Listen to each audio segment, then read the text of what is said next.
Hello, everyone. Welcome to Pilgrims in a Holy Land. Hi, Cindy. Good evening, Carrie. How are you today? Good.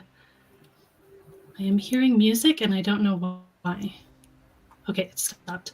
All right, so apologies to everyone. I'm trying to figure out all of the tech all by myself tonight. So hopefully We it's going to go. graduated. Yeah, it's thrown to the wolves more like. So hopefully it's all going to go smoothly for us tonight. But we welcome you to the live stream.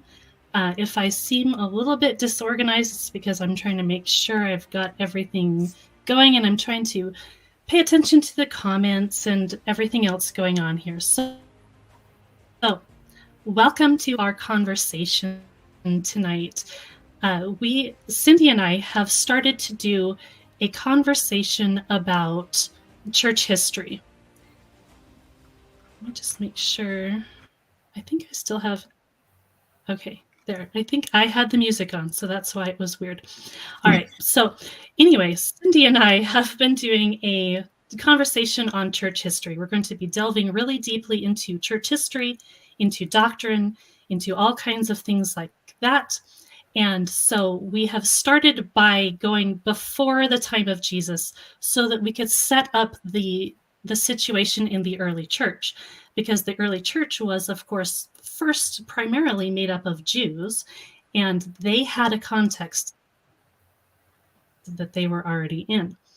And so the idea here is that we want to understand their context, because that's also going to apply to going beyond just the Judaism side of the church. When we get into the more Gentile situation, then Gentiles and Jews are going to be interacting in unique ways.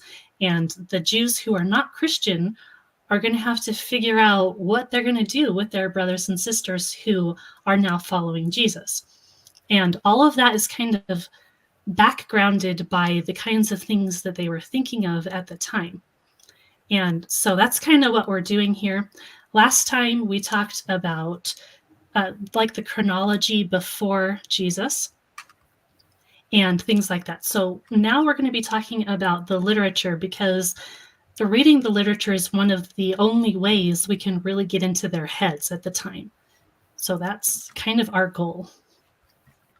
Right. And we did talk last time about, there was a series of empires that were ruling over the Jewish people during the exile and afterwards, and up until the different time, or the time of Christ. And so we do want to just kind of probe more by reading some of the writings of this period to just really understand what it is that these people were thinking about, what motifs were fairly predominant in these writings. And again, these writings, a lot of them start showing up in the New Testament referenced. We might not understand or recognize them as such, but as we read through these, we can see how it is that even the Pharisees and their line of thinking, how did that come into being?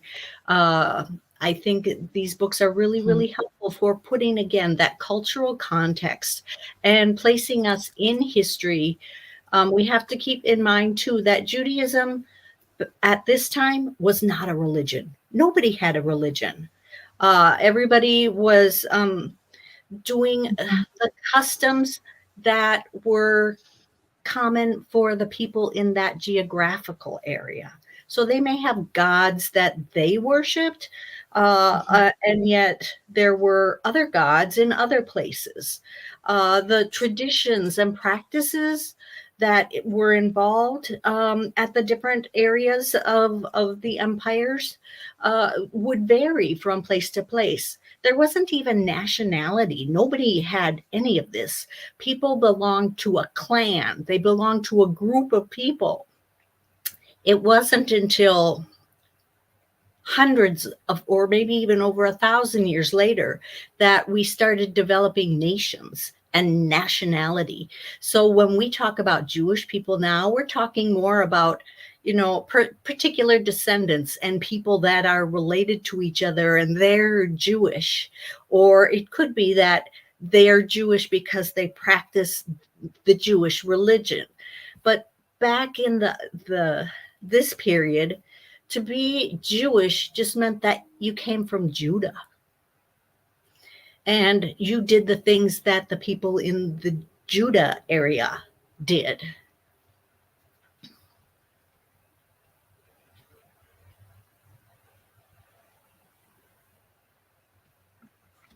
Absolutely. And this is actually going to be a really good point of what we're going to be talking about in future episodes as well, because the idea of the development of both religion and state is a really huge part of the history of the church.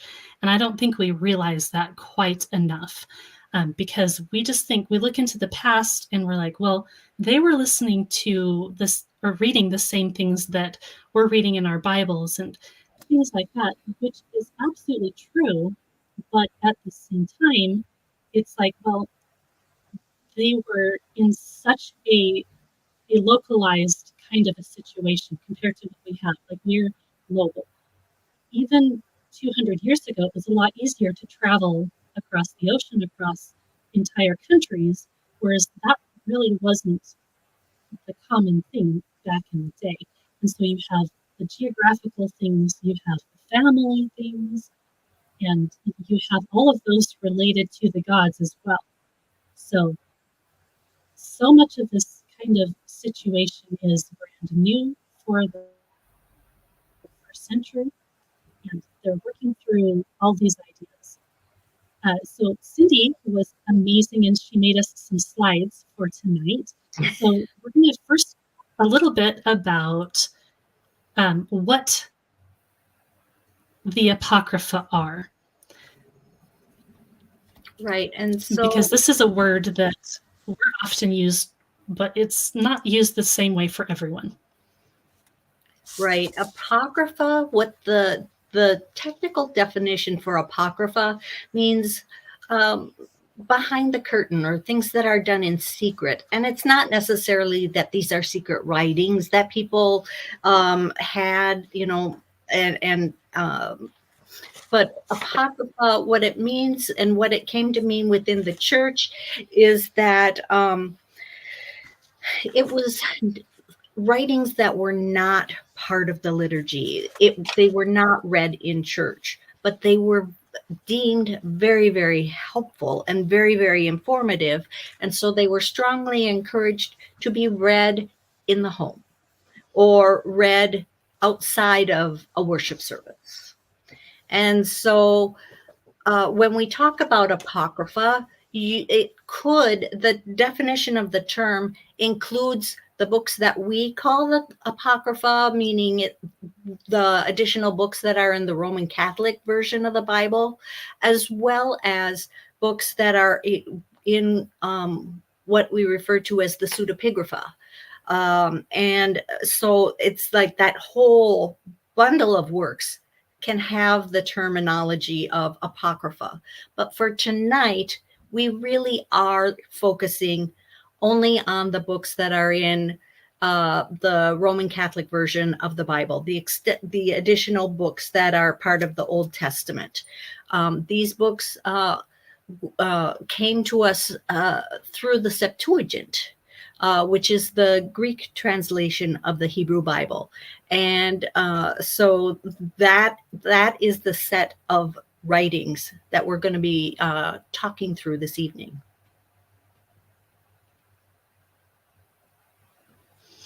So for Protestants or evangelicals, we tend to avoid the apocryphal books.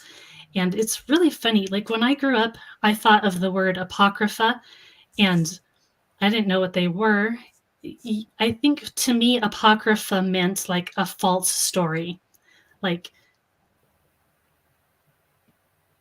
some story in the past is apocryphal because it didn't actually happen in history. That was kind of my framework for the word. And I think that's what a lot of evangelicals probably still come at this idea that these books, they're not actually history, they're not recording anything that was accurate, and so that's why they're called Apocrypha. Did you Lily, hear that that kind of idea for yourself? well, it wasn't until I was in college and got the RSV copy of the Bible that was required for my Mm. Bible study class that I was taking at the time that I even Oh. learned there were more books in the Bible than that were there. And then it's like, oh, okay. And then my cousins were Catholic and friends were Catholic. And so on the very rare occasions, it's like, so that's where Tobit comes from. So that's where Ben Sirach comes from.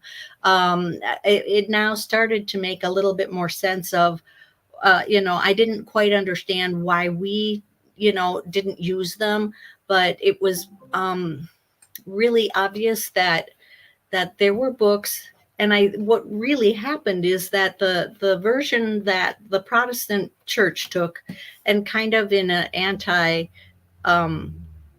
Catholic move based on it, and there are various stories, but they decided to go more with the books that were in the Masoretic version of the Hebrew Bible, and the Masoretic version, the original Hebrew version of the Bible, did not contain those books. And so that was the dividing line. Again, if you're looking at the Greek translation of the Hebrew Bible, these additional books appear. And that was what was used by the early church. So this full set of books was available to those people in the first few centuries.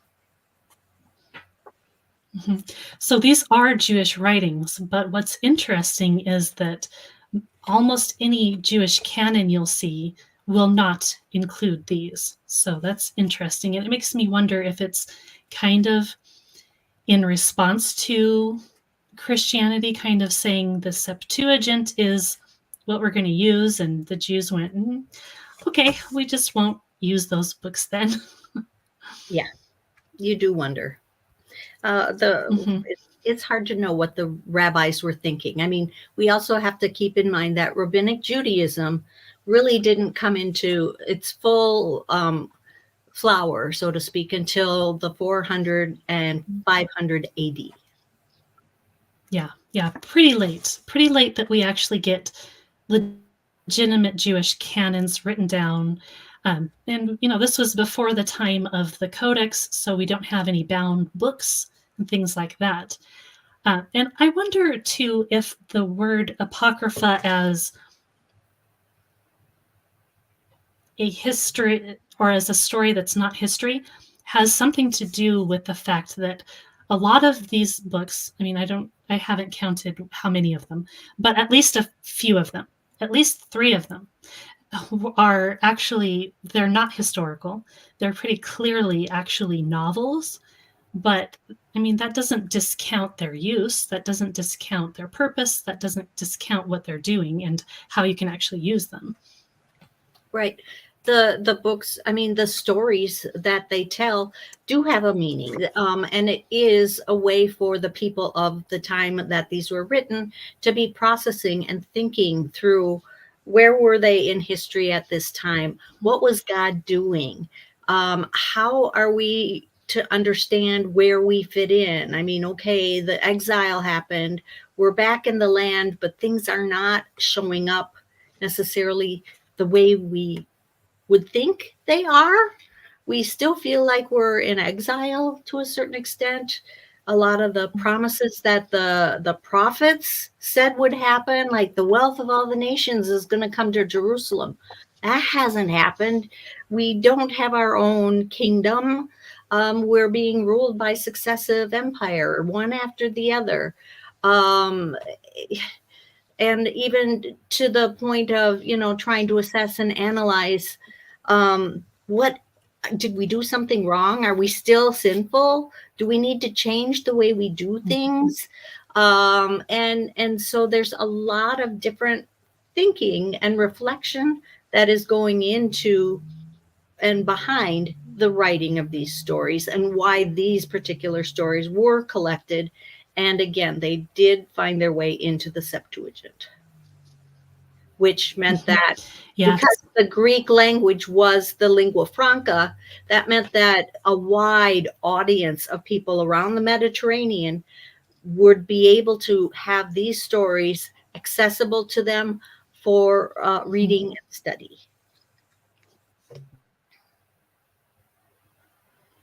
Right, right. And just reading the comments, Jeremy says that it seems like we'd want to use the scriptures that Jesus and the apostles were using. I mean, obviously, that was the translation of most of the quotes from the New Testament. So Exactly. it makes absolute sense. Now, the question is, how prevalent was that use in the synagogue and things like that? And we kind of don't really know, because a lot of even the quotes in the New Testament aren't straight out of the Septuagint. There's some variation there. So there's some quotes that aren't the Septuagint and aren't the Masoretic text. So that to me shows that they had multiple manuscripts that they were all using. And as far as the Masoretic text goes, it being used by Christ-hating Jews, I think that there's something to be said for that, because there is some indication that with the rise of Christianity, you had the Jews who were kind of reacting against Christianity. And so because they were doing that, they were deciding, okay, which translation do we want to land on as far as what we find official and what we're going to be quoting for our own use as well. And there is some indication that they probably changed a few texts as well. And we can see that with comparison to what we find in the Dead Sea Scrolls. And we've mentioned one of those examples. We're in Deuteronomy 32, where the translation says in the Masoretic version is that the nations were assigned according to the sons of Israel, even though Israel didn't exist at the time that the nations were divided. And then, but on the flip side, the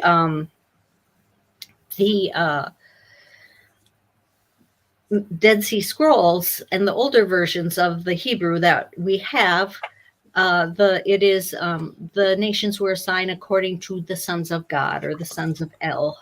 And so, that's a difference that winds up that they're both approximately the number of 70, which is a number of wholeness and completeness.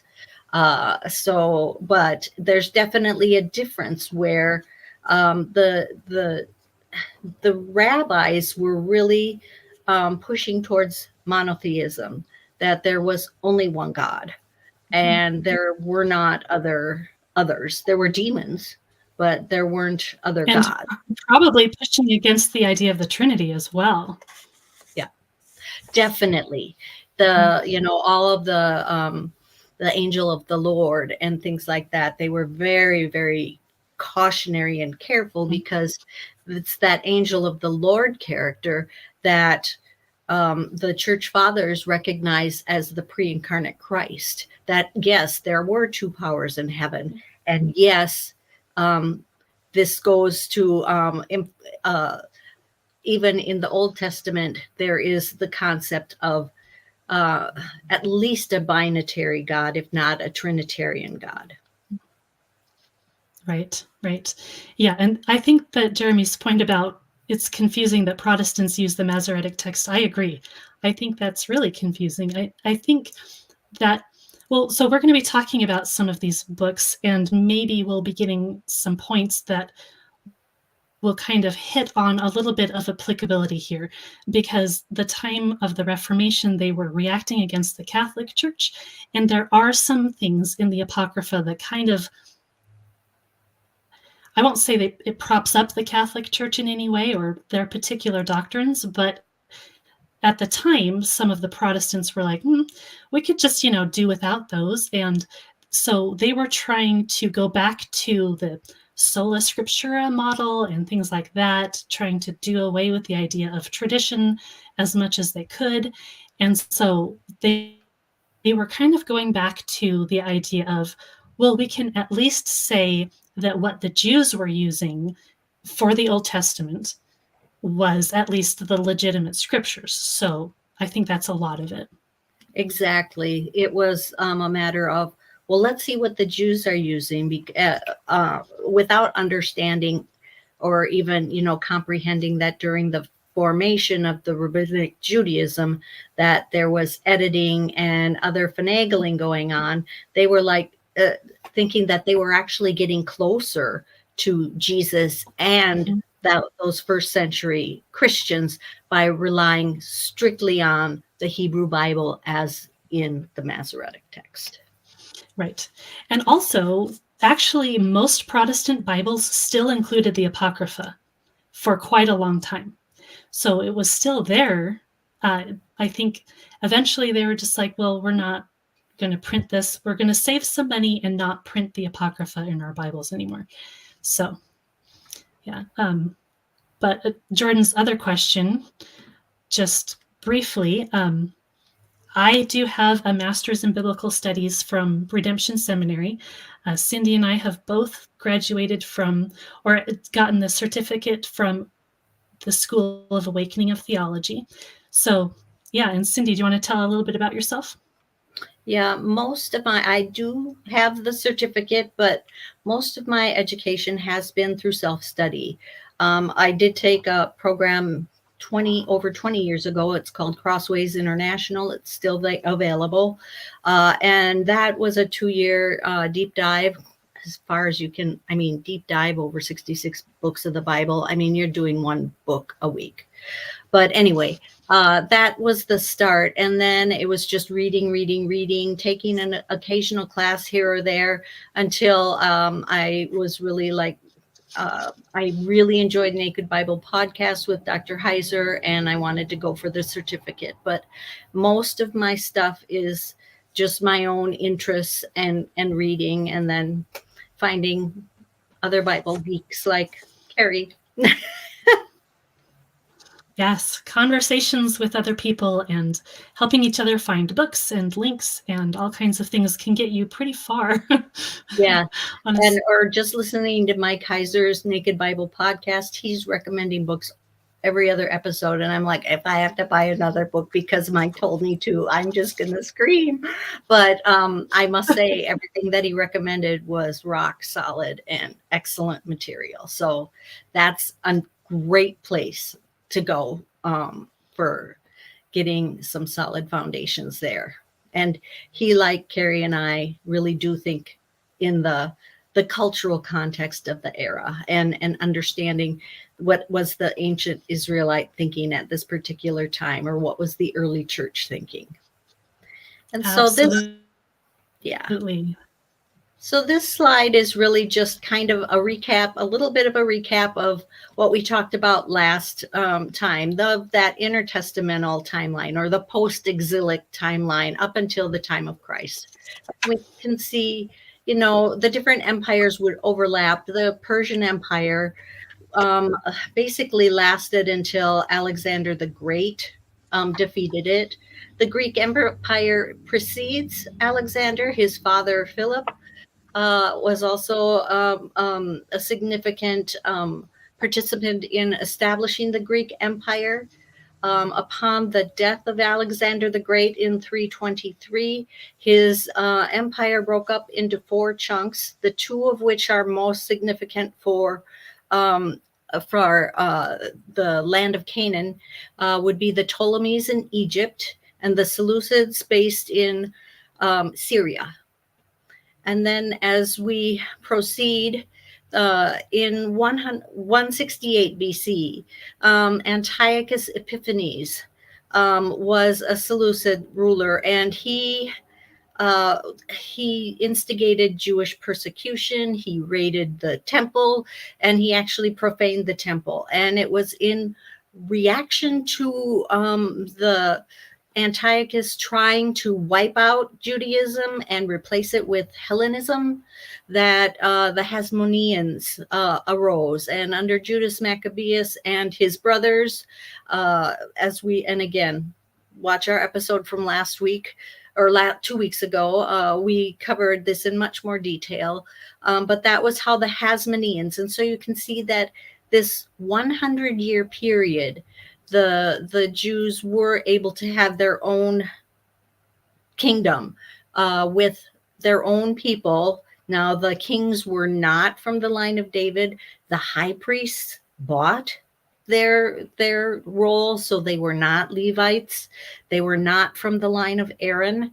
That made the Essenes quite crabby, and other parties quite crabby, in that they were not necessarily following what Torah and the other sections of the Bible were telling them. And then in 63 BC, Pompey from the Roman Empire captures Jerusalem. And from that point on, there was the Roman influence. For a while, the Hasmoneans were granted the ability to, they were the rulers of the people, whereas Rome controlled the land, and all the taxes and things like that would go to the Roman Empire.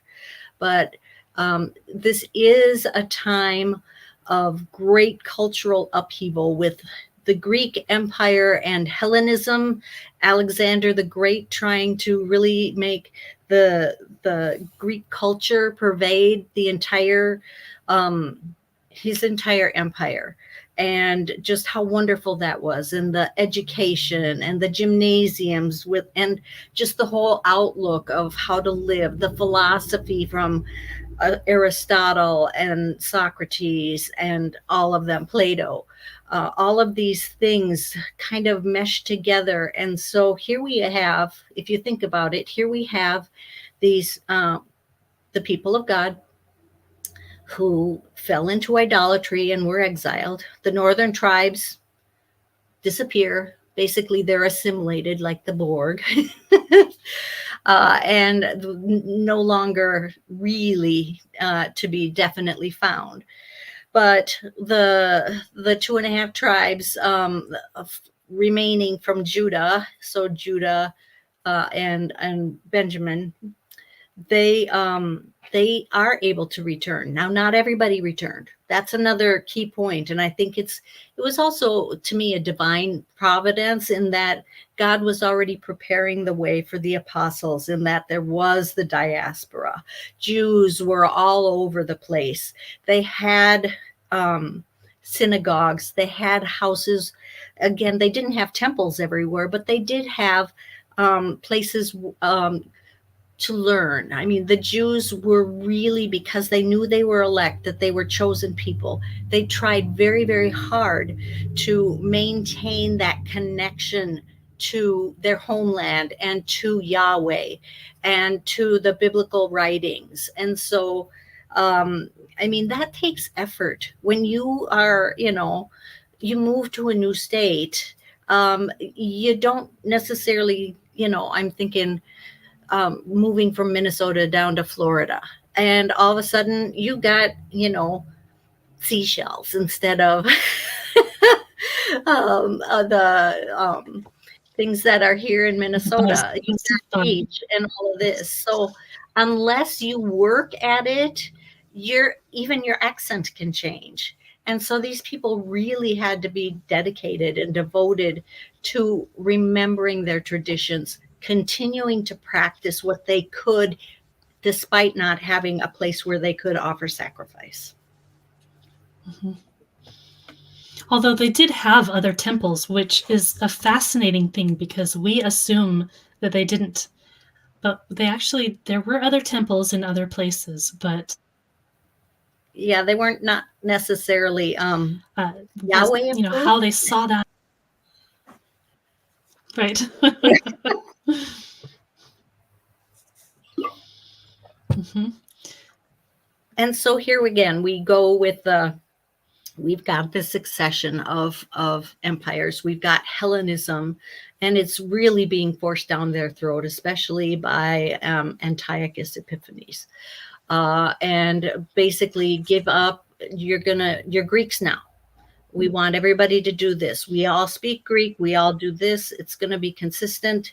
Everybody else is doing it. How come you're not doing it? And so the persecution to force them to eat pork, to force them to do a sacrifice to Zeus, the Greek head god. And so all of this, and so there's this whole turmoil of we're back in the land, but we're persecuted.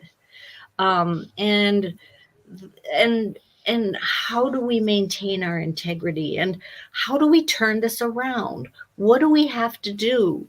How we're technically back in the land, but we only had the kingdom for 100 years, and even that wasn't perfect because it wasn't a Davidic king and it wasn't an Aaronic priesthood. How, and they read the scriptures and they're like, we're expecting a Messiah. The Messiah will come and turn things around. The Messiah will get the kingdom freed from the other empires. The Messiah will be from the line of David. The Messiah will reinstitute the proper priesthood. He will cleanse the temple. Everything's going to be all right because he's this magic potion. He's going to be able to do these fabulous things. So these are the meditations that are going on and what we're going to be talking about in the various writings that are included in the Septuagint. And so my guess is, Carrie, a lot of this stuff, we do have dates, but written, in the 200s and 100 BC era is when most of these books would have been written. Right. And it's hard to say which ones were written exactly when, but some of them can be dated because of their context and because they're responding to the other books that were written and things of that nature. But, these are all approximate dates. But each of these books had like particular themes that were supposed to speak to the people of how to be the best Jew and how to be a faithful Jew. And there were different ideas for that, which is why we have so much conflict between Jews in the New Testament. Yes. Being a model Jew, you see this in almost every one of these apocryphal writings. This was incredibly important because they knew that they were sent to exile because they were not model Jews. They did not value Torah. They did not follow all of the law within Torah. They did not, they worship Yahweh exclusively. And so they're trying to do this turnaround, which is really, you can see the evidence of all of this thinking and all of this action by the presence of and the coming into being of the Pharisees. And you can see why the Pharisees were so focused on being Torah observant and why they came up with, all of these little fences around the laws that, to make sure that, we don't work on Sundays or on the Sabbath day. And so you can't walk more than this distance. You can't light a fire. You can't do this. You can't do that. Jesus got to when he came, he got to the point where he's like, you put far too many fences around this thing that you've lost sight of what Torah was actually intended to do. And so, we see other themes in these books regarding wisdom and how important it is. Proverbs, a lot of these things sound like Proverbs.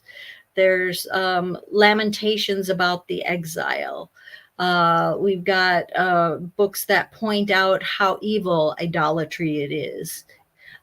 You got comparisons between the model Jews and the wicked Jews, especially in light of Antiochus Epiphanes. There were Jews that were like, we're still Jews, but we're going to eat pork and we will sacrifice to other gods. And it's just like, you can't do that. You're wicked if you do that. You can't compromise. You can't be a Hellenist. Although, that was back and forth too. It's interesting in Second Maccabees, we see with the reflections of the persecution and the martyrdoms that were occurring that, here in the 100 BCs, we now are clearly seeing into a belief in the resurrection of the dead, where these poor martyrs are being chopped into pieces, and they're like, we will get our arms and legs back in the age to come. There's also, Yeah. we've got the appearance of apocalyptic visions. This is a new style of writing that talks about end time visions. It talks about the heavenly reality that we can't see, but it is going on in tandem with what's currently happening in the world. I mean, Revelation is the exact same thing, as well as hope for the restoration of a fallen world. In these writings, we see angels, named angels, starting to appear. In the Old Testament, it's only the book of Daniel that identifies Gabriel and Michael. But now we start seeing, here is Uriel. In the book of Tobit, we see Raphael. They have a concept of 7 different archangels. And so this is a new twist on things compared to the older books that were assembled and put together in Babylon that Ezra brought back. I think, too, again, the prayer of Manasseh has wishes about the resurrection of the dead. The prayer of Manasseh is also very much talking about the process to get to back into God's grace, where you have to repent for your wrongdoings and you ask for forgiveness, but you do not expect forgiveness. If we go back a couple slides, we'll also see there's some stories about women who are heroic, similar to Jael in the Old Testament Judges, where she killed Sisera with a tent peg. We have Susanna, who these lecherous elders of the Jewish people want to have sex with her, and she's like, I'm married and that would defile me, I'm not going to do that. And they're like, well, if you don't do that, we're gonna tell everybody that you did it anyway. And she's like, fine, do that, but I know in my heart that I have remained faithful. And the eventually Daniel gets involved, and she is vindicated. And so and then we have another story where Judith is written, and this one sounds almost like the story in Judges, because again, she is there's an army invasion, and she's going to be there's a potential massacre that's going to happen. And by her own daring and cunning, she is able to save her people. Esther does this same thing with Mordecai and her brother. So it's, again, we just see these themes of, model what are the things that a good Jew woman or man, what should they do? And reflect that, and again, identify it of within this Hellenistic culture, what does a Jew look like? They take care of the poor. They give alms. They bury the dead. And don't leave them rotting. Mm-hmm. They take care of orphans, and those types of things. So it's super rich. And the books are not all that long, so Mm-hmm. get a copy if you don't have one Yeah. in your Bible, and just read one each night, and you'll be done in a week, you know. But just there, it's just interesting the additional insights you get. There's additions to Esther, there's additions to Daniel. I mean, so extra, you know, add-on stories that they've put in there. Mm-hmm. Yeah. And if you read the Old Testament and then you read the New Testament and that's all you do, it's like there's these big, massive leaps in how they're talking about things and thinking about things. Like, how did they get to the idea of a resurrection? Like, because that's not in the Old Testament. And in the Old Testament, you see everybody just constantly this threat of idolatry. And yet you get to the New Testament, everybody seems on board with the fact that idolatry is bad, at least all of the Jews. And like they're really serious about that suddenly. So, how did they go from everybody's being idolatrous in the Old Testament to now suddenly all of the Jews are like, yep, you're right, let's not be idol worshippers, and really serious about that? You don't see that unless you read these books, Right. and then you see, oh, suddenly this is their thinking. The prophets, part of the job of the prophets in the Old Testament was to tell the people where they had drifted away from the covenant. And the people in this period took that to heart, because, you know, you hear, you don't take care of the poor, you don't take care of the orphans, and idolatry is awful. So they heard, they got the message, and they're trying to respond. And I do think also, you hear where in the Old Testament that like the Passover hadn't been celebrated in eons, and who knows how often they did the other festivals. But you definitely see in Jesus' time they've got the 3 plus Hanukkah, so and they are making these pilgrimages. The people within the Palestine, the land, are definitely going on a regular basis to the temple in Jerusalem to celebrate these festivals. And Jerusalem is pretty much set up to have this big boom of 1 million people converging on the city at that time, and then going back down to, normal off season, whatever. It's but so the comparison of what was, the handful of people that didn't bow the knee to Baal versus how much these people had turned it around.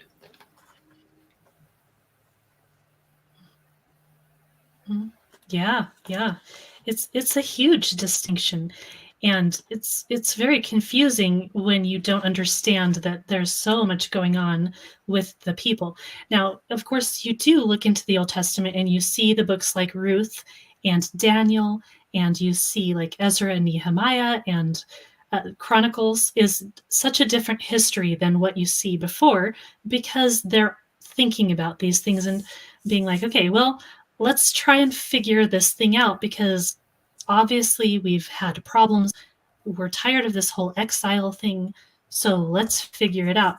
And it's interesting. Like this last Sunday, I was at church and listening to a sermon, and the pastor was talking about Romans. I think it was like Romans 7, and talking about, the way that Paul was talking about things. And I, I don't even remember what the pastor's point was. I guess he didn't have the best 3-point sermon to drive it home or not. But like, I was thinking about this whole context of the Second Temple period and the people developing their identity, basically.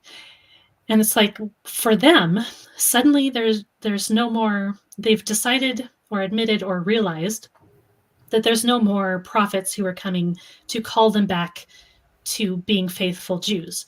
So then what do we do? And in our last conversation 2 weeks ago, we talked about this change from being focused on the prophets are going to be bringing us back to the idea that, hey, guess what? We have the law, we have Torah, and Torah can guide us into being correct Jews, correct people of God. And so, because of that change, then you're going to see this idea that, you know what, we can just behave ourselves to perfection. If we follow the law enough, then we can become people who will no longer follow our passions. So if we follow the wisdom of Torah, then we will no longer have bodily passions and things like that. That's what Paul is speaking about in Romans. That's exactly what he's addressing. He's addressing the Jews. He says, you Jews who know the law, you guys know what the law says, and you guys are expecting the law to eliminate your passions, and that's not how it works. So let me tell you how it does work.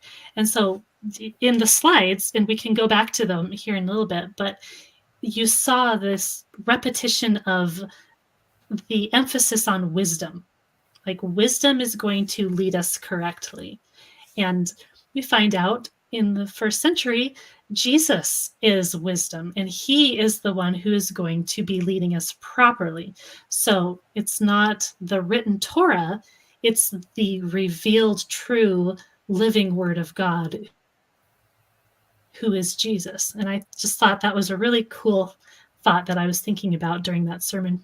Yep, really. I mean, Jesus, when he says that I have fulfilled the law, what he means is I have embodied what Torah means. Mm-hmm. Look at me. Look at what I've done. And most importantly, the last shall be first. Love God and love your neighbor. It's more about servitude and being a servant and loving others, and less about me, less about my status and all of my stuff. Mm-hmm. Blessed are those. Yeah. You know, the Beatitudes are not about, blessed are those who live in huge mansions and have big pocketbooks. Blessed are those who drive fancy cars and actually have a chauffeur. You know, no, none of that. Mm-hmm. Yeah. Well, and it's interesting, like modern Christians, some of them have kind of tried to go a little bit, I don't know, in between these two things, like with the idea of what would Jesus do? Like, you know, and I mean, that we are supposed to be followers of Jesus, but as that's more of a discipleship relationship. That's why discipleship is such a big deal in the New Testament, because it's not the book that we're worshiping. It's not the law that is to be elevated. It's Jesus, and he is the focus, and that's why we are disciples.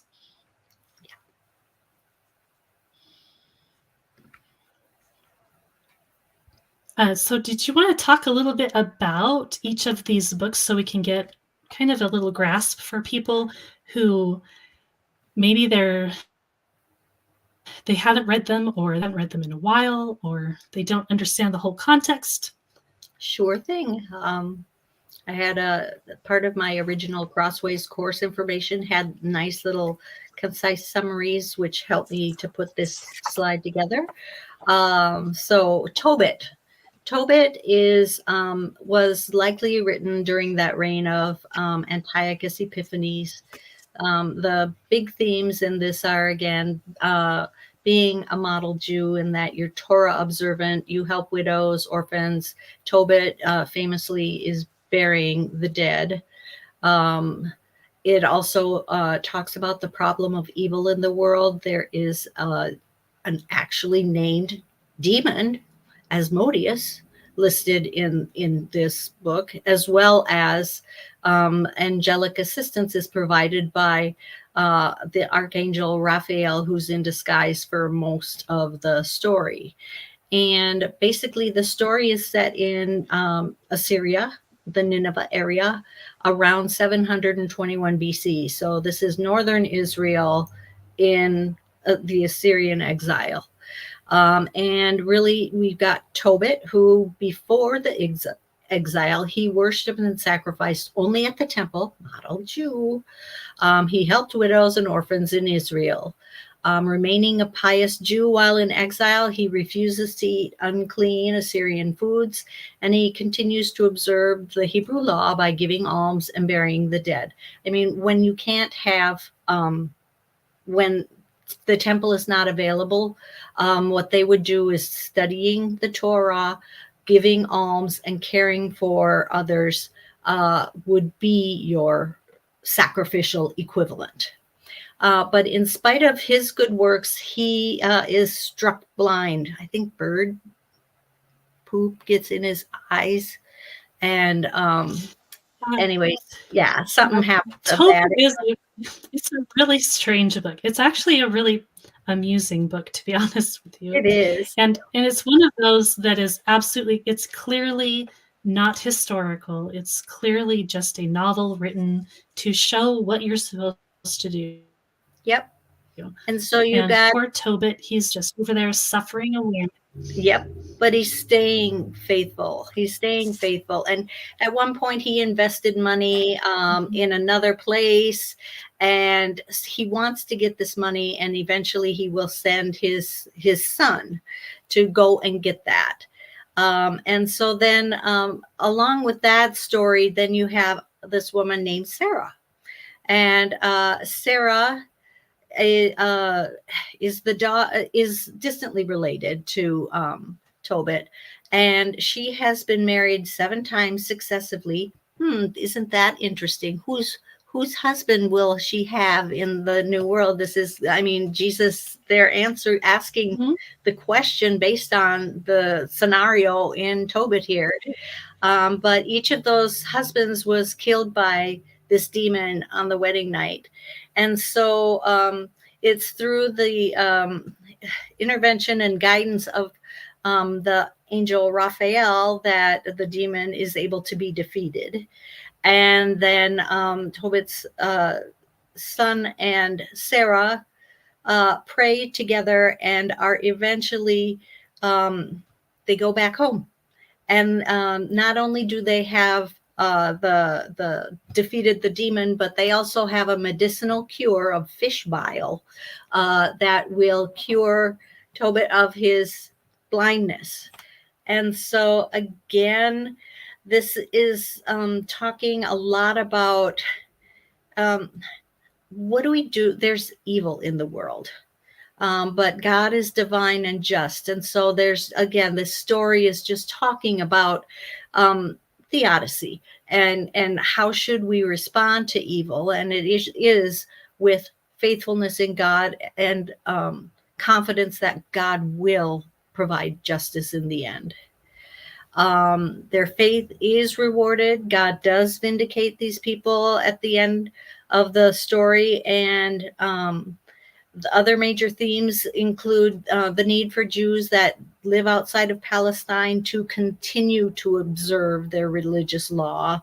And it promises the restoration of Israel as a nation in the future. So it is a cute story. There's all sorts of entertaining things. I mean, when he doesn't know that Raphael is an angel, and it's a very cute story.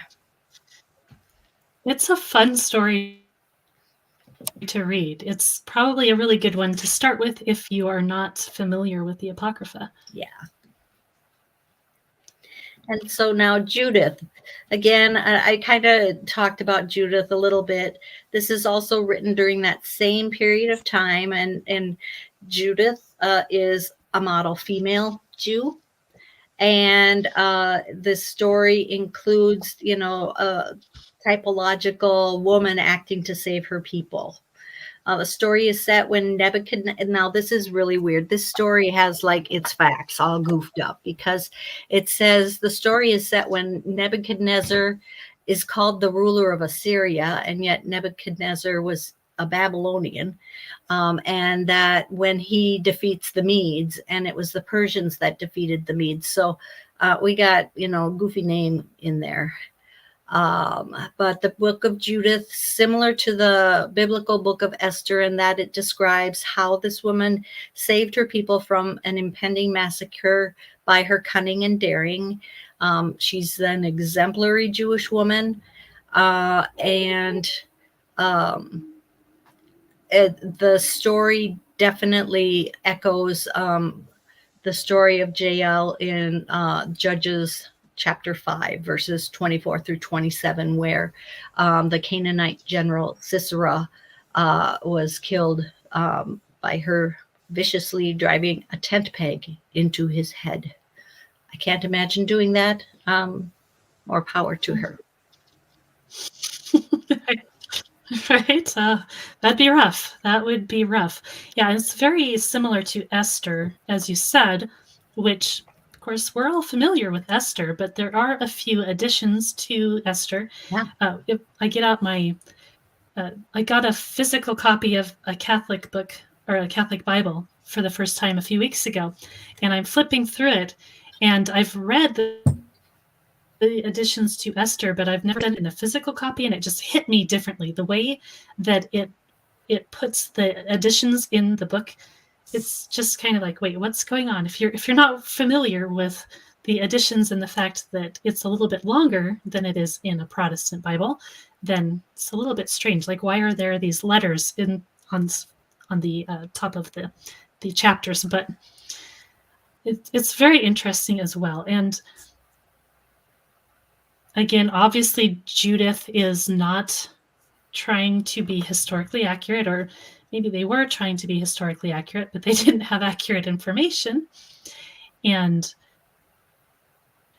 so, yeah, it's very interesting. And I was reading something, and I can't remember what book it was, but it was talking about the early church and the identity formation of the Jews of the time of the exile and during the early church.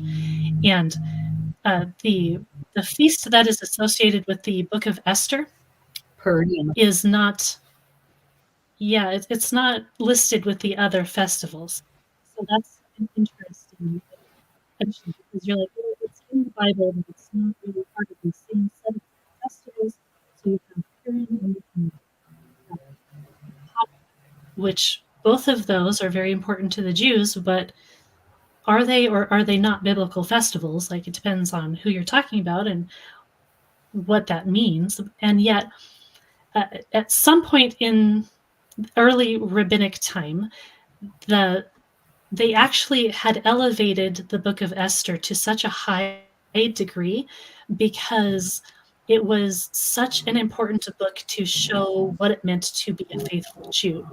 And so when they talked about the scroll, they were talking about Esther, which that's fascinating, because that's just kind of one of those books we read occasionally when we have a Bible study, and otherwise we kind of ignore it. Well, it is weird because it never mentions God. It never mentions prayer. Mm-hmm. It is simply a woman working to save her people from disaster and doing what she could in a foreign court. I would say the additions to Esther, yeah. I mean, there's, right in the first chapter of Esther, there's a thing where Mordecai is going to have dreams about what's going to happen. And he actually warns the king that two treacherous eunuchs are planning a conspiracy against him. And then the king has them executed, at which point the arch enemy Haman decides to destroy Mordecai because he really liked the eunuchs. And so that sets up the reason behind Haman and why he was so anti-Jewish. Then in chapter 3, the king is convinced by Haman, who uses anti-Semitic arguments, to draw up an edict that orders the destruction of all the Jews in the kingdom. Then another insertion in chapter 4, it contains the prayers of both Esther and Mordecai, where they're asking God to deliver the Jewish people. So this is an addition where they're seeing where we see them praying to God.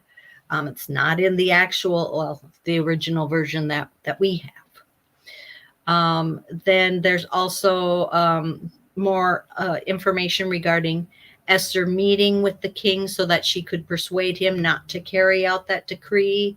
And then an insertion in chapter 8, the king is issuing the decree to annul the previous one. And it also then permits the Jews to defend themselves. And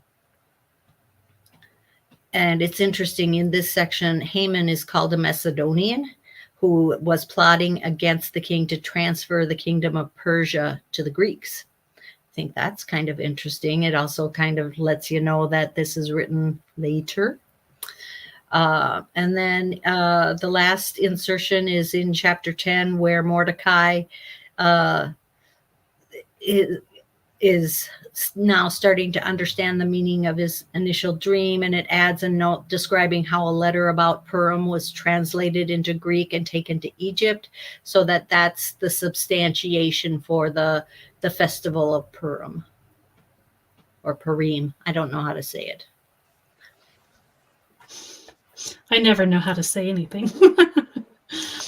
But yeah, I think those additions kind of help to flesh out the story and answer a few questions that we often have when we read it. Yeah. And then the next actually book that had we a Bible study like last year.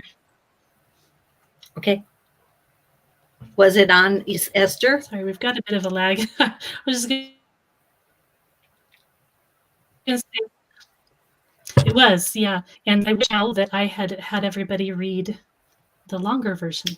So that would have been really interesting to see what everyone thought. Yeah, no kidding. Or compare them, read them side by side.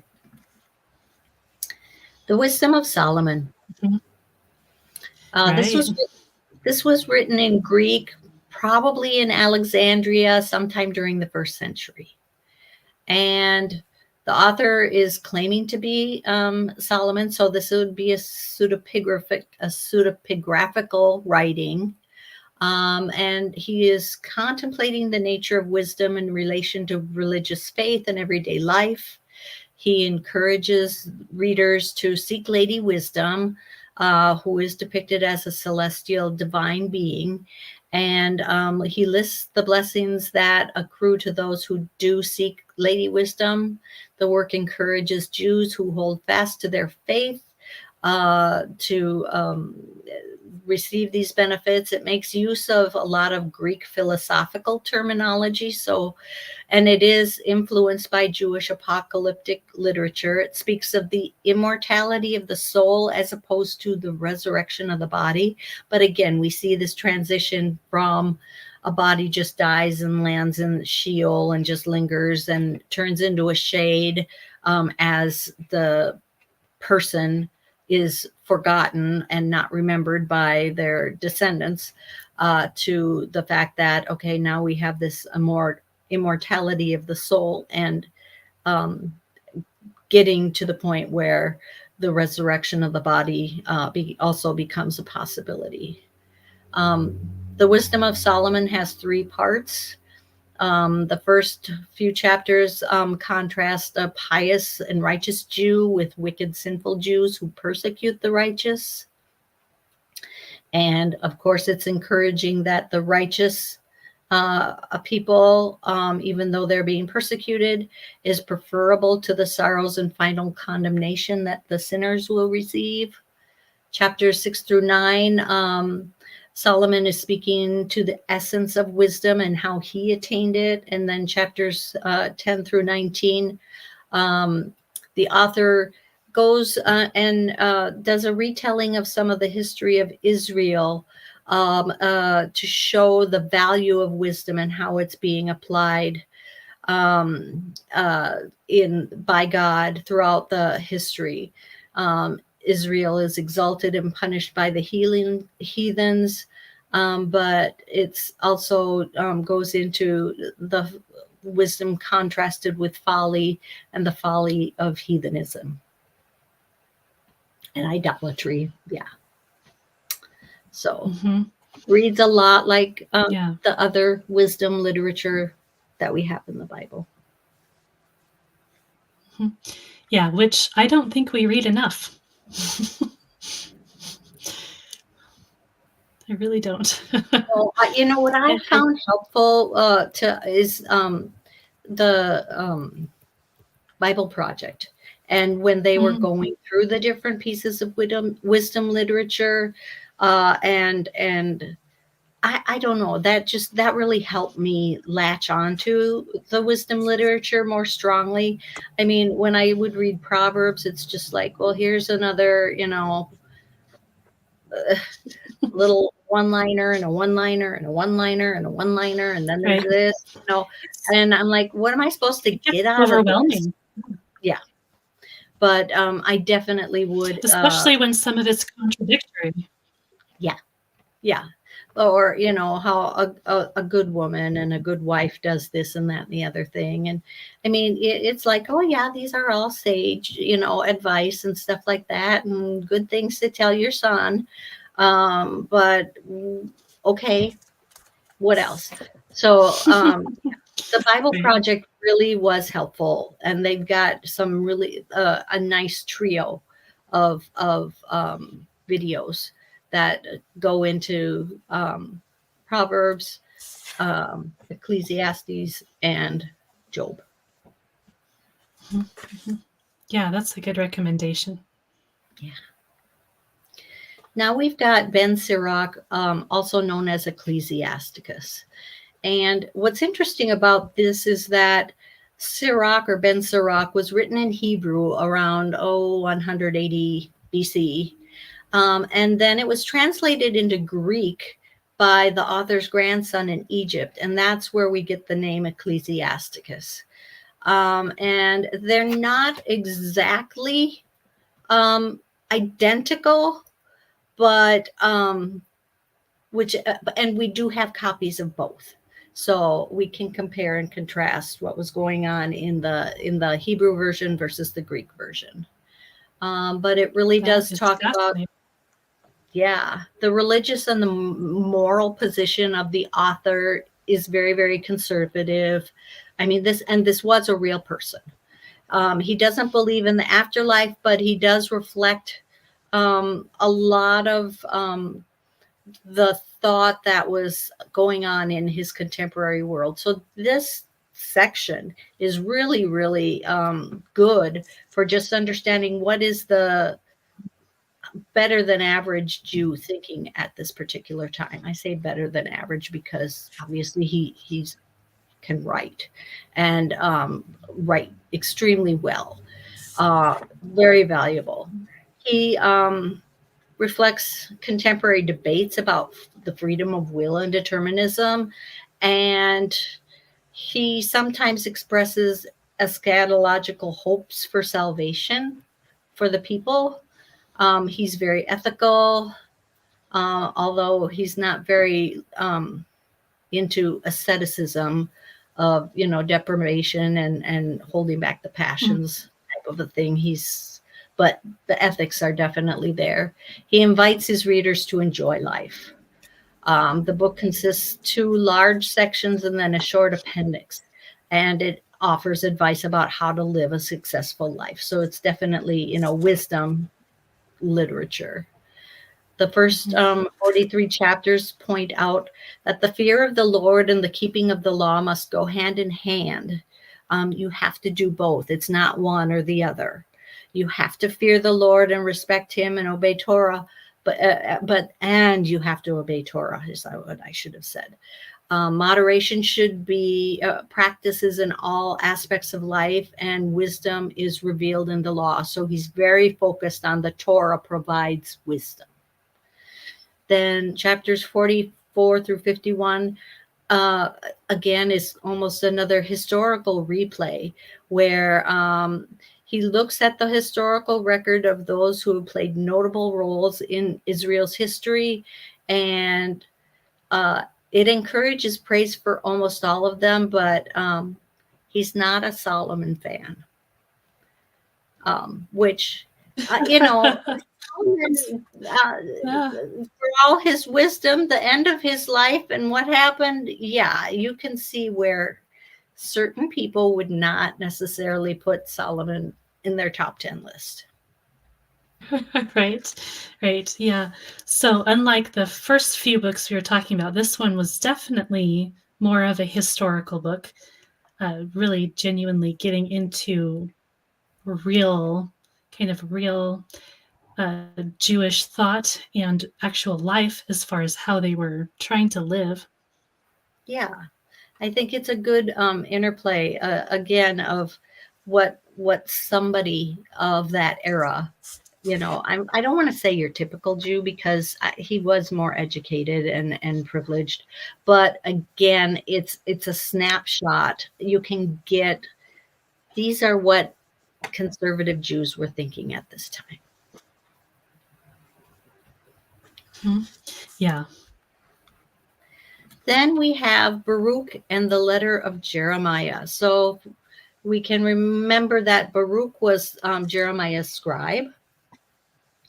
And in his writing, and this is really a compilation of the work of multiple authors according to the scholars, um, perhaps writing in the mid second century there, 150 to 160 BC.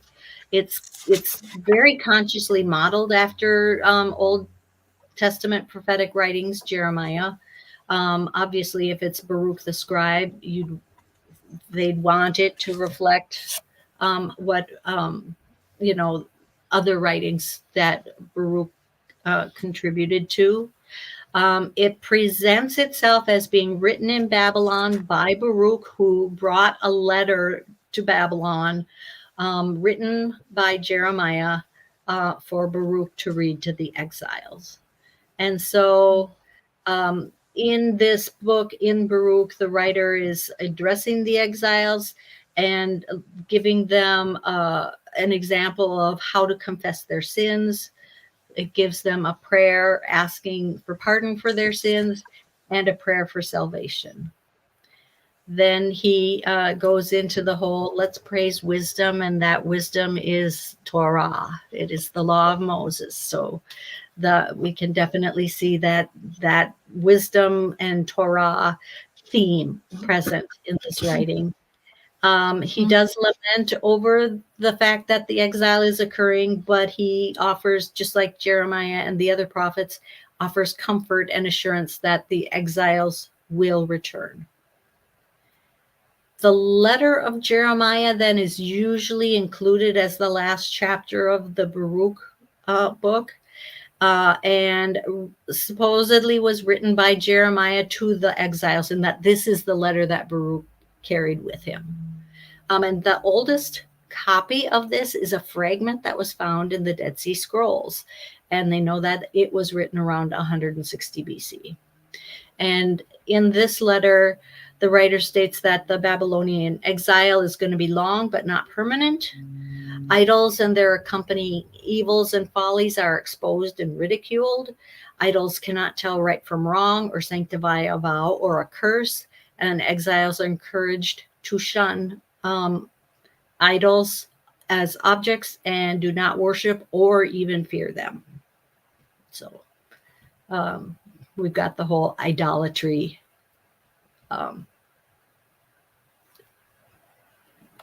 is a bad thing going here in this book, which This even is kind of an Jeremiah really did decry that himself. So it's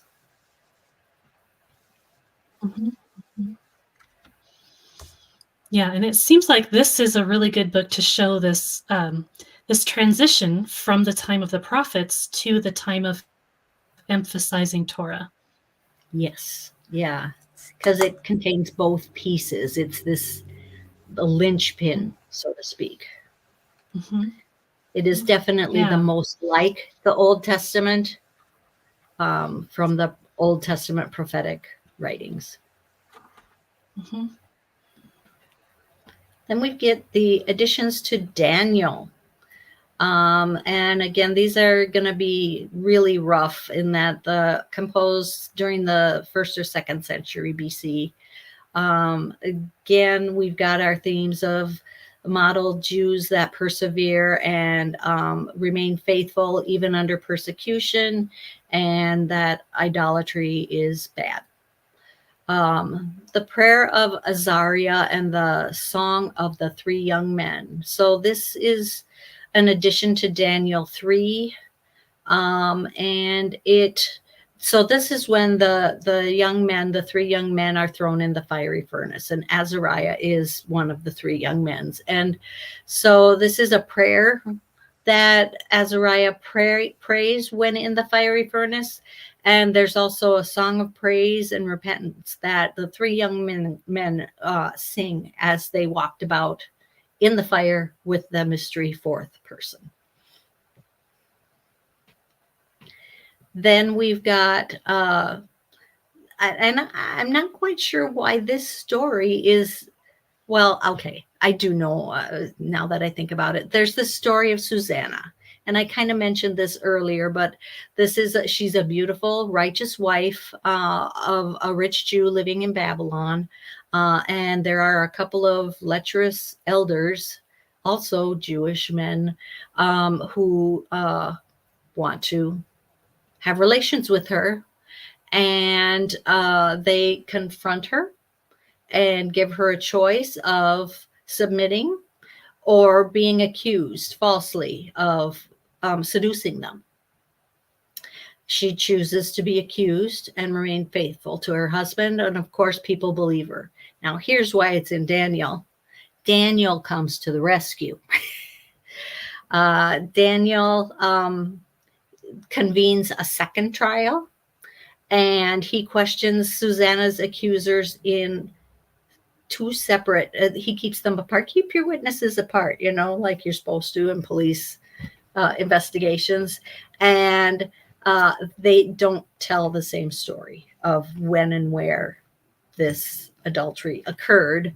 And Susanna is justified and freed, and the elders are put to death.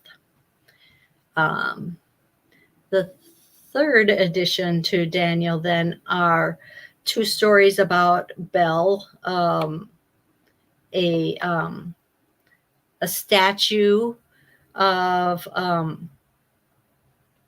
a god, and then the dragon, which is a dragon that I think is also like a statue that was worshipped by the Babylonians. And so in the first story, Bel, King Cyrus is upset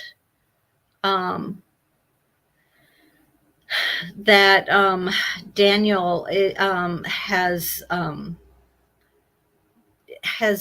basically said that Bel is false. It's not a real thing.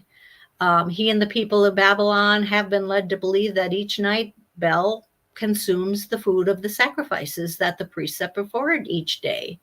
When Daniel then, private investigator to the rescue or whatever, demonstrates that it's the priests, not the god, who sneak into the temple and eat the food every night. And so the idol gets destroyed and the priests are executed. In the second story, Daniel, at the instigation of a mob, after he destroys a dragon figure that was worshipped by the Babylonians, Daniel gets thrown into a den of lions for refusing to revere the mighty dragon that was being worshipped in Babylon. Daniel is preserved for 6 days in the lion's den. On the 6th day, the prophet Habakkuk is supernaturally transported from Judea to where Daniel is imprisoned to supply him with a stew that he had made. Eventually, Nebuchadnezzar releases Daniel on the 7th day, and he throws his accusers to the lions, and the lions eat them immediately. So again, the whole Daniel in the lion's den being preserved. I just think it's so funny that Habakkuk is brought into the picture to provide food to Daniel. Right. Wow.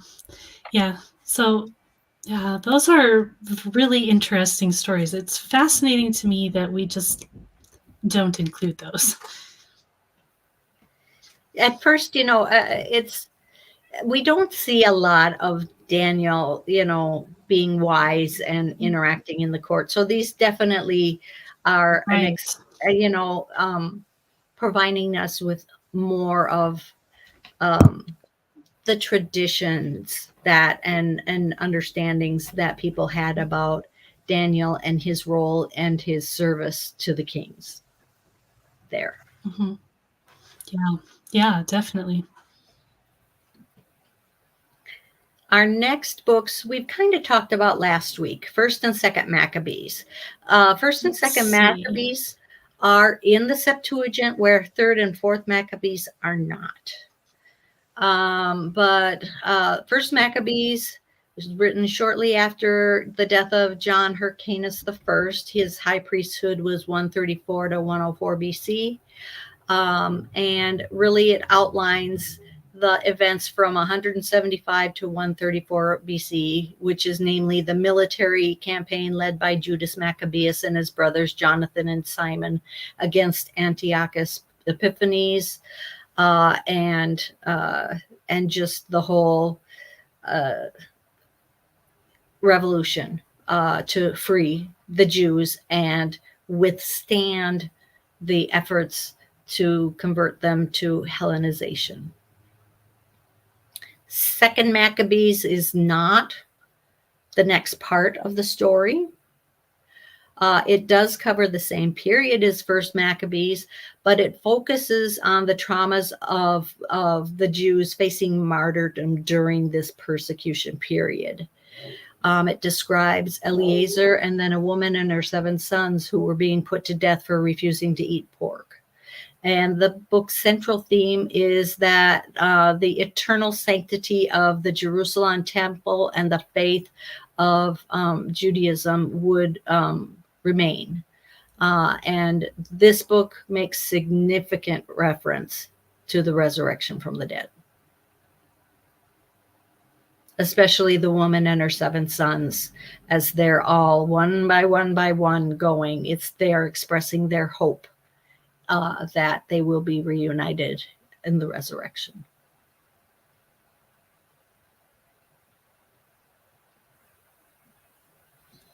Yeah, so we talked quite a bit about those last time. And it's interesting just the different writing styles that First Maccabees has and Second Maccabees has. They're very differently written. Yeah. And then when we look at Third and Fourth Maccabees, they're even more different. Third Maccabees is a totally misnomer because it's not even talking about the Maccabean period. It is talking about events 40 years before the Maccabees come in. It is written in Greek by an Alexandrian Jew. Now, it is talking about Ptolemy the Fourth of Egypt, who gets crabby when he is not allowed to enter the Jerusalem temple. And so he decides that all the Jews are going to be persecuted in Egypt. And he insists that all citizens of Alexandria sacrifice to the Egyptian gods. And the Jew who refuse to do this are going to lose their citizenship, be branded, and made slaves. Most Jews do not capitulate. Ptolemy gathers all of these Jews together in the Hippodrome in Alexandria and sets 500 elephants that have been maddened with wine to stampede these people. But the elephants wind up trampling all the Egyptians instead of the Jews. So instead, the king repents of his actions, seeing that the Jews have been protected by God. He frees them and he gives them a ginormous banquet and then sends them home. So another entertaining story of God protecting his people. And then Fourth Maccabees was possibly written in Antioch as opposed to Alexandria. And it was written either somewhere in the 20 to 52 AD. So definitely a different time period totally. And Sicilia was joined to Syria and Phoenicia as a single province at this time. We're looking at the reign of Caligula as the emperor, potentially. And what's interesting about this is that it's really a religious discourse on the supremacy of wisdom and reason. So here we go with our wisdom theme. It tells obedience to the Jewish law is representing the triumph of the spirit over human passions. So, which is interesting that we're now also starting to morph into some more of the aesthetics of restraining your passion and bodily sensations, and being much more conservative there. It tells stories from the Old Testament and Jewish history to support its message. So it really talks about Joseph resisting the advances of Potiphar's wife, or Moses overcoming his anger. It does also mention the martyrdoms recounted in the Second Maccabees book as examples of unwavering faith leading to salvation. And although it does talk about life after death, the writer focuses on the immortality of the soul as opposed to the resurrection of the body. And we do see, even in Jesus, comments, that the different people have different opinions. Is there going to be a resurrection of the dead? Is there not? And in this particular writer is opting to go with the immortality of the soul as opposed to the resurrection of the body.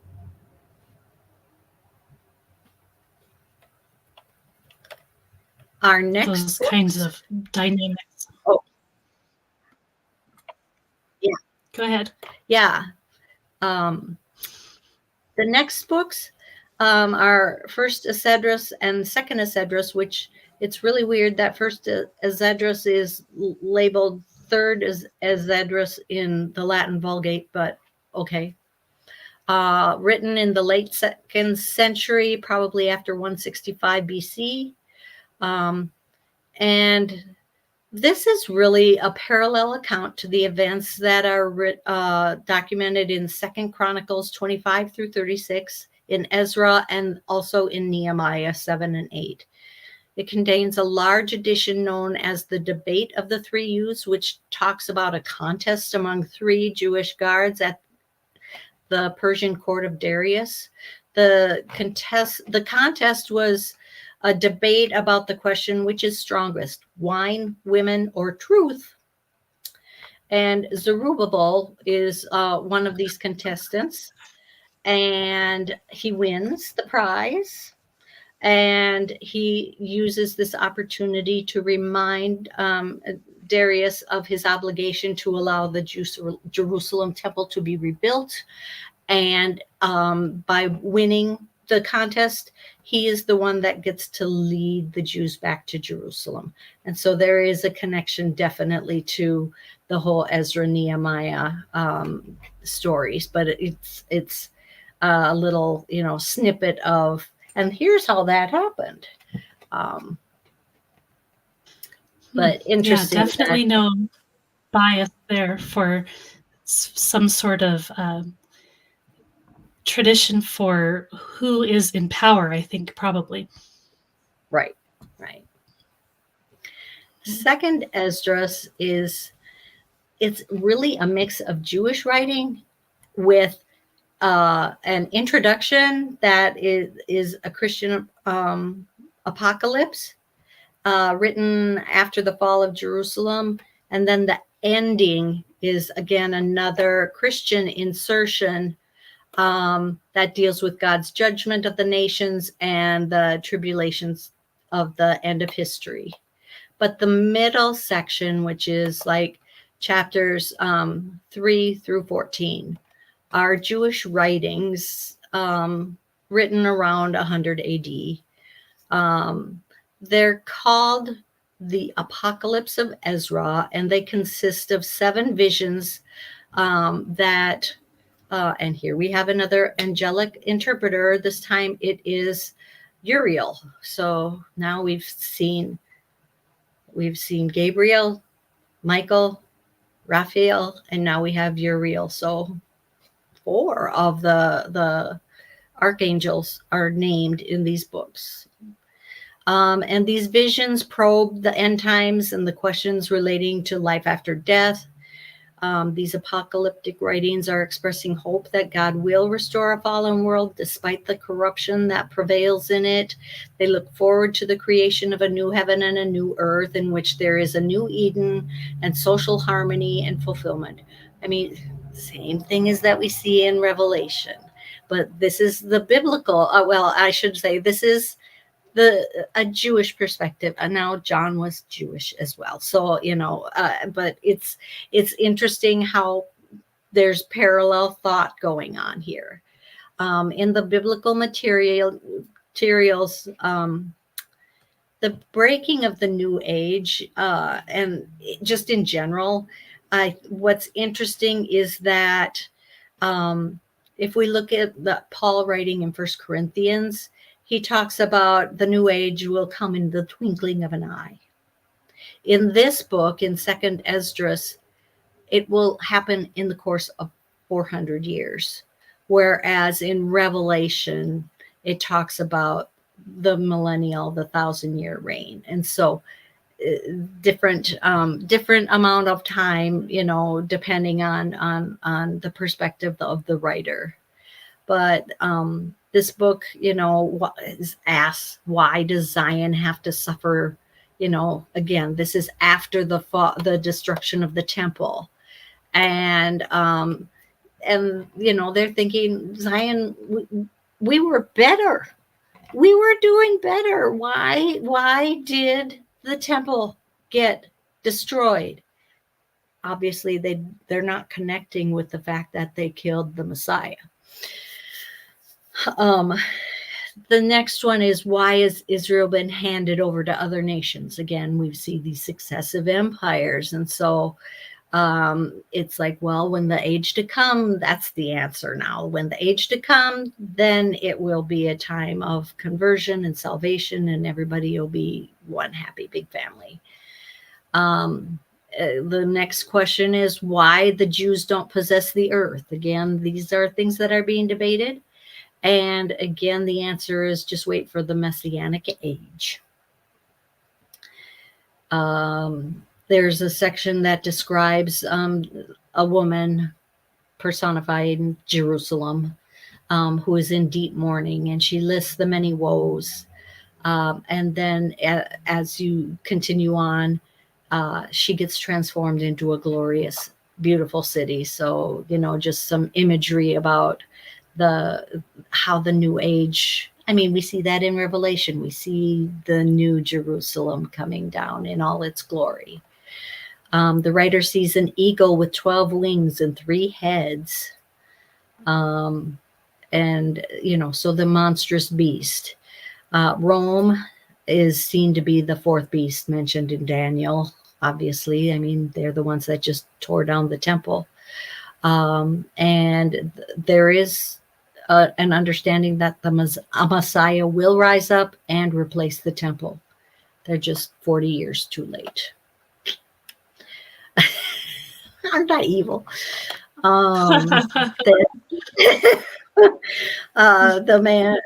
next one is a description of a man rising up from the sea and riding on the clouds to destroy a multitude of evildoers. We see similar imagery in Revelation. And then the last vision is outlining how Ezra restored the sacred books of the Hebrews. He accomplished the task with the help of a vision and 5 supernaturally inspired scribes. They produced not only the Hebrew scriptures, but also 70 apocalyptic or esoteric works. And then they say that Ezra has been transmuted up to heaven. So Ezra is another Elijah, another one, or Enoch. So, Yeah. So, it's interesting because we read and reread and reread the book of Revelation. And so we understand that, but we don't, but that's almost the only apocalyptic literature most Christians read. mhm. I mean, you can go to Daniel and some other things in the Old Testament, but, if you read this along with all of that, you go, well, this was like a thing for them. This was like a way of encouragement It rather was. than necessarily this prophecy that we're supposed to fear in the future. Yeah, I mean, when you read multiples, I mean, even in Enoch, there's the animal apocalypse where the whole, Right. things and other things in the pseudepigrapha that are apocalyptic in nature. And once you have more than just Revelation, you start to realize that no, Mhm. Revelation is not a roadmap of what's going to happen. And it's like, okay, these are helicopters and Gog and Magog. Well, they must be Russia and China. And, Mhm. you stop trying to figure all that out because you see these patterns, you see this. Mhm. This is just their way of processing and thinking, and it's not a timeline for the future. It's much more of an understanding of what the next age will look like. That it Mhm. will be restored, and refreshed, and there will be no more tears. There will be only fellowship and worshiping of the one true God.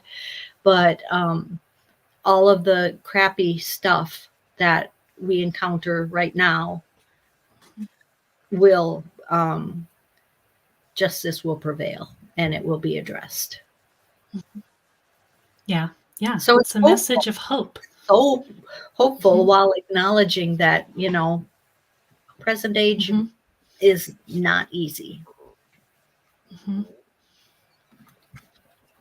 Yeah, and then the last two, I kind of mentioned the prayer of Manasseh earlier, that this is really Manasseh, who was an evil, evil, evil king of Judah. After Hezekiah's reforms, Manasseh reverses everything. And then his son Josiah flips it all back again.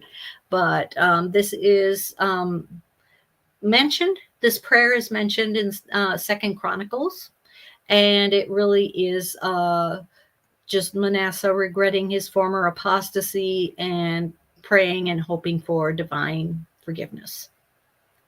And then Psalm 151.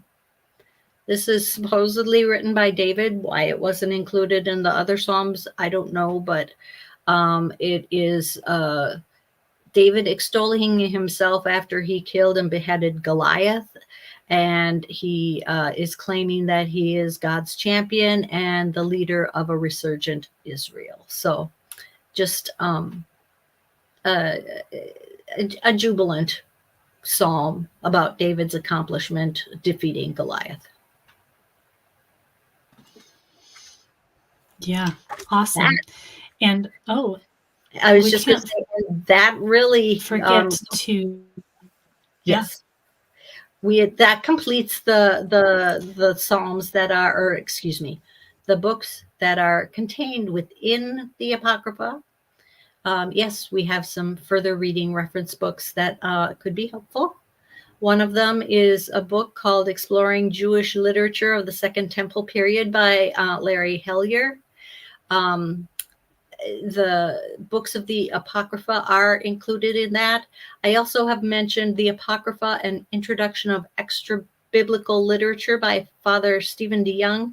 That actually does not contain anything about the books that we covered tonight, but it has the word Apocrypha in the title. But the books that are covered in that particular book are all things that I say belong to the pseudepigrapha. So the Enoch is covered, Jubilees is covered, the Testaments of the 12 Patriarchs are covered. And I just wanted to also advertise that the Lord of Spirits podcast, just announced that they've started a series to review the various books from the pseudepigrapha. And the May 10th episode was the Testaments of the 12 Patriarchs. And I believe they are probably, no, they'll be on air next Thursday. They do the second Thursday and the last Thursday of the month.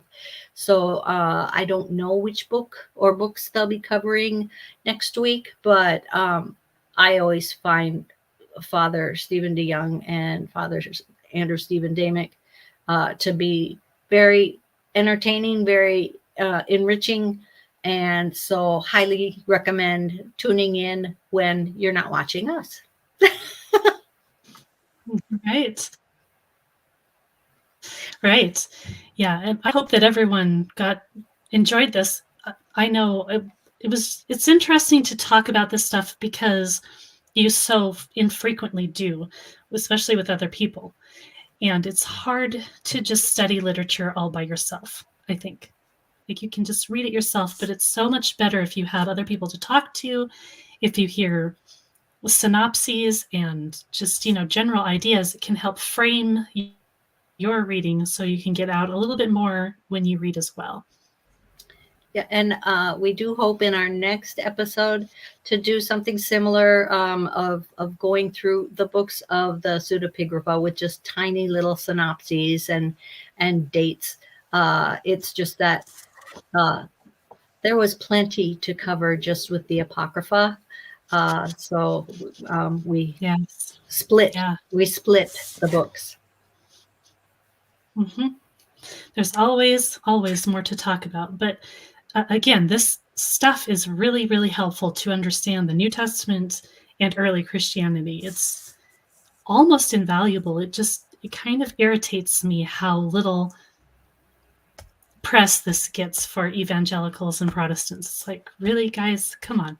This is good stuff.